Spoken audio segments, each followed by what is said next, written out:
கூட அவனுக்கு கண்ணு தெரியும், எறும்புற சத்தம் கூட அவனுக்கு பயங்கரமான புத்திசாலி. எங்களுக்கு என்ன சந்தேகம் வருதுன்னா, அண்ணன் கட்சி நடத்துறாரா இல்ல சாட்டை துரைமுருகன் கட்சி நடத்துறாங்கன்னு தெரியல. கட்சிக்கு பிரச்சனை. கதை இப்படி போகுதா?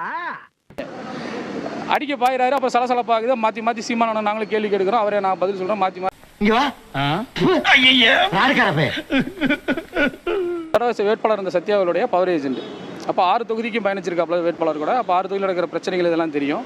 அப்போ ஒரு சில கருத்துக்களை வந்து அண்ணன்ட்ட முன் வைக்கலாம்னு சொல்லி அவர் எந்திரிக்கிறாப்புல எந்திரிச்சு நின்று வாய்ப்பு இல்லை ராஜா, வாய்ப்பு கிடையாது. அண்ணே இந்த மாதிரி ஒரு கருத்து இருக்குண்ணே, நான் பேசணும்னு அவர் இல்லைடா நான் சொல்கிறதா நீங்கள் கேட்கணும், நான் பேச தான் வந்திருக்கேன், நீங்கள் பேசுகிறத நான் கேட்க வேண்டிய அவசியம் இல்லைன்னா. அப்போ அண்ணன் காசே ஜனங்களுக்கு என்னங்க செய்யும்? ஒன்னும் செய்யாது, சந்தா மட்டும் வாங்கும். உங்களை உண்ணாவிரதம் இருக்க சொல்லாது, மறியல் செய்ய சொல்லாது, மரத்தை வெட்டி குறுக்க போட சொல்லாது, லாரி பஸ்ல ஏத்தி இந்தியா எல்லையை தாண்டி கொண்டு போய் விட்டுட்டு அங்கிருந்து நடந்து வர சொல்லாது. சந்தாவை மட்டும் கட்டிட்டு நீங்க நிம்மதியா வீட்டுல. அதுக்குள்ள அவரை வெளியே போக சொல்லிட்டாங்கன்னு சொல்லி நாங்கள்கிட்ட அண்ணே எதை வச்சுனே அவரை வந்து அவன் மேலே தப்பான ஒரு குற்றச்சாட்டை வைக்கிறீங்கன்னு சொல்லி நான் அவர்கிட்ட ஓப்பன் மேடையில் நான் கேட்குறேன். அப்போ அவர் வந்து சுற்றி இருக்க எல்லாரும் கேட்டீங்களா, விசாரிச்சிங்களா அப்படின்னு கேட்கும்போது இல்லை, அவர் வந்து ஜாதி ரீதியாக கட்டமைக்கிறாங்க, எப்படி எல்லாம் சோதிக்கிறாங்க, பொழுது விடிய விட மாட்டேன். இப்போ இதே சாட்டை துரைமுருகன் பண்ணைக்கோட்டை மறவர்னு சொல்லி ஓப்பன் மேடையில் பேசுறாரு, அதை எல்லா மேடையிலும் பேசுறாரு.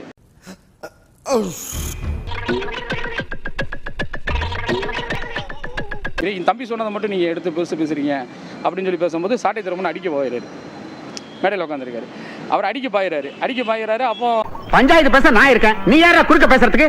அடிச்சா மீச பிச்சுட்டு போய் அவரு இல்ல, நீ யாரா, உனக்கு கட்சிக்கு என்னடா சம்பந்தம் இருக்கு அப்படிங்காரு. இதுல நான் தான் சீஃப் ஏஜென்ட், இந்த அக்காக்கு வேட்பாளருக்கு நான் தான் சீஃப் ஏஜென்ட்.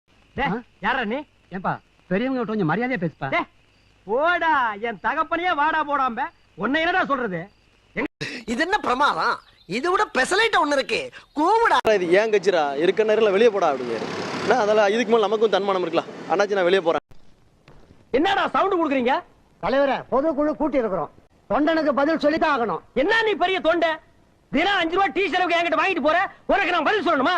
என்ன அப்படி பேசுற? அப்படித்தான் சொல்லுவேன். இங்க பார், இவ தலைவி, நான் தலைவன், நாங்க தான் கட்சி தான் நாங்க. இஷ்டம் இருக்கிறவங்க இருங்க, இல்லன்னா வெளியில போங்கடா நாய்ங்களா. அவங்க ஒரு 10 பேரை வச்சுக்கிட்டு அப்படியே மெயின்டெனன்ஸ் பண்ணிக்கிட்டு இன்னும் நடக்காத மாதிரி சீமானனுக்கு வந்து சீமானன் என்ன சொல்ல மாதிரி இந்த கருமேகம் மறைக்கும்ல, அது மாதிரி இவங்க அழகா மறைச்சு கவர் பண்ணிக்கிட்டே இருக்காங்க. ஐயோ, ஒரு பைத்தியக்கார பைலட் அந்த நாடு மக்களும் மாட்டிட்டு படுற பாடு. என்ன ராமலிங்கம் ஆலைய பார்க்க முடியல, எப்படி இருக்க? நல்லதா இருக்கேன், நீ எப்படி இருக்க? நல்லா இருக்கானப்பா.